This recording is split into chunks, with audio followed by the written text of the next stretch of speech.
Hey guys, Dan Roman here. Today we are connecting your phone to the Bluetooth on the boat. Nobody wants to be boating without music, so let's get started. All right, first things first, we turn the music button on. Music receiver is just right here. So to navigate, we just go through the modes. As you can see here, we are on Bluetooth mode. Then we hit the mode button, we hold it. It gets to the base here. We go all the way to Bluetooth pair and we hit the play pause button. As you guys can see, the countdown starts at 120 seconds.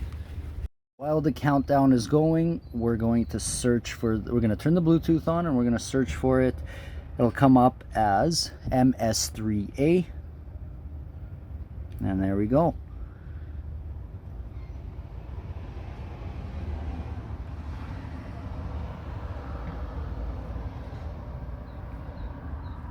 Hit OK to pair, and we're connected, as you can see there.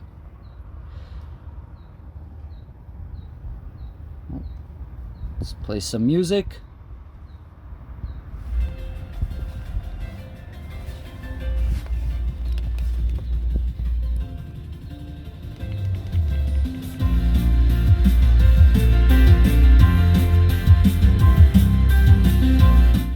And there you have it, guys. You've got music on the boat. Go enjoy that Kelowna sun.